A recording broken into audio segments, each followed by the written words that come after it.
मेरा नमन। आज हम अध्ययन करेंगे अध्याय 2 the sound of music part 2 the shehnai of Bismillah Khan. पूर्व में हमने शहनाई ऑफ बिस्मिल्लाह खान के अध्याय में शहनाई की उत्पत्ति, उनके नामकरण एवं उनकी प्रसिद्धि में बिस्मिल्लाह खान के योगदान के बारे में जाना। आज हम पैराग्राफ 3 से 5 तक का अध्ययन करेंगे, जिसमें हम बिस्मिल्लाह खान का शहनाई के प्रति अनुराग, उनका प्रेम व नवीन रागों के जन्म के बारे में जानेंगे। As a 5-year-old, Bismillah Khan played gilli danda near a pond in the ancient state of डुमराहो in Bihar. यहाँ एंसेंट का अर्थ है ऑफ और form a long time ago, यानी कि बहुत पहले, यानी कि प्राचीन। स्टेट का अर्थ है a long area of land, यानी कि ज़मीन का बहुत बड़ा भूभाग। In the country that is owned by a family और एन ऑर्गेनाइजेशन, किसी व्यक्ति की संपत्ति होना या किसी संस्थान की संपत्ति होना। जैसे राज्य है या कोई बड़ी संस्थान है, उसको हम स्टेट कहते हैं। जैसे राजा महाराजाओं की जागीर होती थी, जैसे जयपुर जागीर है, जोधपुर जागीर है, इत्यादि नामों से। 5 साल की उम्र में as a 5-year-old Bismillah Khan प्राचीन बिहार के डुमराह जागीर में गिल्ली डंडा खेलते थे, यानी कि उस जगह का नाम बताया गया है जहाँ उनका जन्म हुआ, जहाँ वो खेले कूदे, और उनका प्रिय खेल गिल्ली डंडा था। यहाँ स्टेट ऑफ डुमराव का अर्थ है डुमराहो की जागीर, यानी कि बाल्यकाल में उनका प्रिय खेल गिल्ली डंडा था।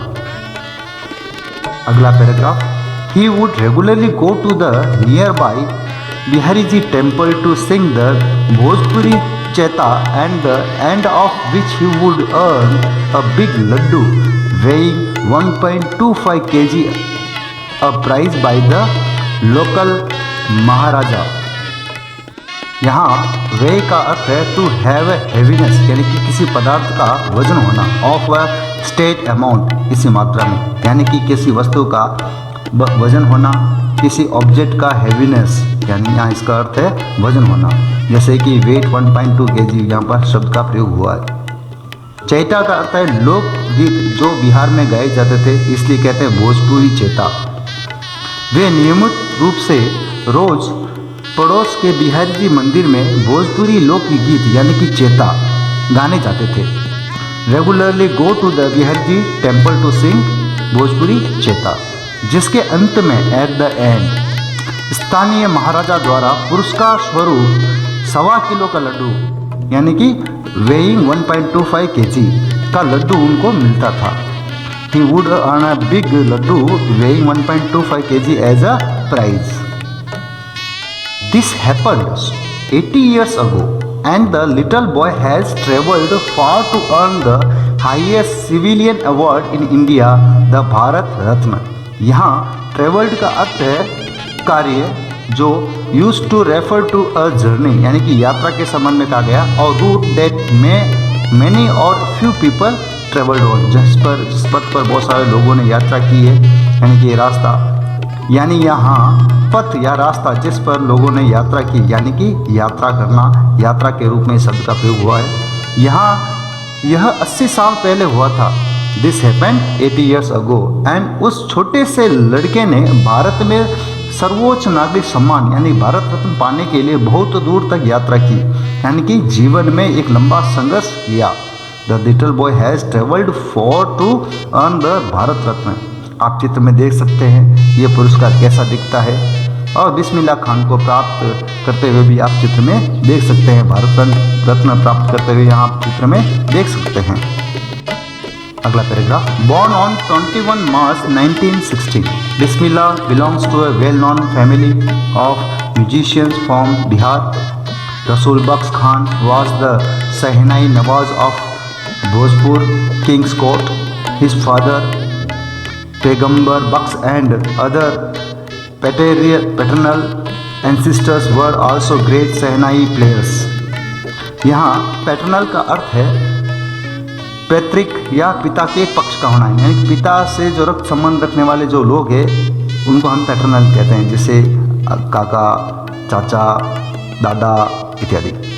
एंसेस्टर्स का अर्थ है a person related to you who lived a long time ago, यानी कि अब वो व्यक्ति जिसका संबंध आपसे जो बहुत पहले हुआ था, जिसके संबंध में आज हम कह सकते हैं कि जो हमारे से रक्त संबंध, जिसे पूर्वज बुजुर्ग, जिसे बाप दादा हम कहते हैं। 21 मार्च 1916 को जन्मे बिस्मिल्लाह का संबंध, यानी कि born on 21 March 1960, Bismillah belongs to Bihar के जाने माने संगीत घराने से उनका संबंध था। Belongs to a well known family of musician from Bihar. उनके दादा रसूल बख्श भोजपुर राजा के दरबार में शहनाई नवाज थे, यानी कि शहनाई जो वादक होते हैं उनके प्रमुख थे।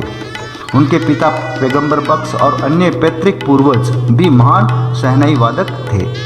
पैटर्नल एंसेस्टर्स का अर्थ होता है पिता से रक्त संबंध रखने वाले पूर्वज महान शहनाई वादक थे। Paternal ancestors were also great shehnai players. अगला paragraph, the young boy took to music early in life at the age of 3 when his mother took him maternal uncle's house in Banaras, now Varanasi. Bismillah was fascinated watching his uncle practicing the शहनाई। यहाँ fascinated का अर्थ है interest होना, interest someone at lot, किसी चीज़ में बहुत ज़्यादा रुचि होना, यानी कि मोह होना या किसी चीज़ के प्रति मोहित होना। मैटरनल का अर्थ है मातृक, यानी कि माता के रक्त संबंध वाले व्यक्ति। यह मैटरनल अंकल का अर्थ है मामा। युवा लड़के ने जीवन के शुरुआत में संगीत को चुन लिया था 3 साल की उम्र में। Took to music early in life, जब वो 3 साल के थे तब उनकी माँ उन्हें मामा के घर बनारस, जो वर्तमान में वाराणसी है, लेकर गई। Took him to his maternal uncle's house in Banaras.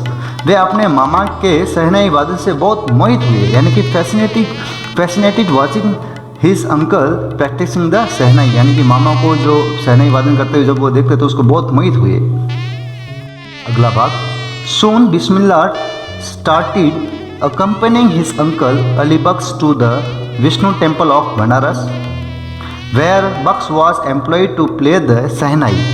Ali Baksh would play the Sahnai and Bismillah would sit captivated for hours, and slowly he started getting lesson in playing the instrument and would sit practicing throughout the day.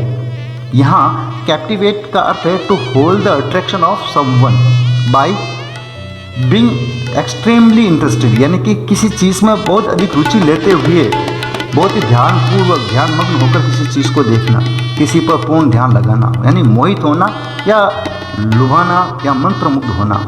Through out का अर्थ है in every part और during the whole period of time, या तो किसी चीज़ का सभी भाग या दिन का जो भी भाग का हम बात करें उस पूरे समय में, यानी सब जगह शुरू से अंत तक हर पहलू से या पूर्णतया, इसका अर्थ होता है। जल्द ही बिस्मिल्लाह अपने चाचा के साथ बनारस के विष्णु मंदिर में जाने लगे। अकम्पनिंग हिज अंकल ऑल अली बख्श टू विष्णु टेम्पल, जहाँ पर विष्णु मंदिर में उनको शहनाई वादन के लिए रखा गया था उनके अंकल को, यानी कि एम्प्लॉयड टू प्ले द शहनाई। यह एम्प्लॉयड का अर्थ है काम पर रखना। अली बख्श शहनाई बजाते वक्त बिस्मिल्लाह पूर्ण मंत्रमुग्ध होकर उनके पास बैठे रहते अंत तक। Bismillah would sit captive for hours on and.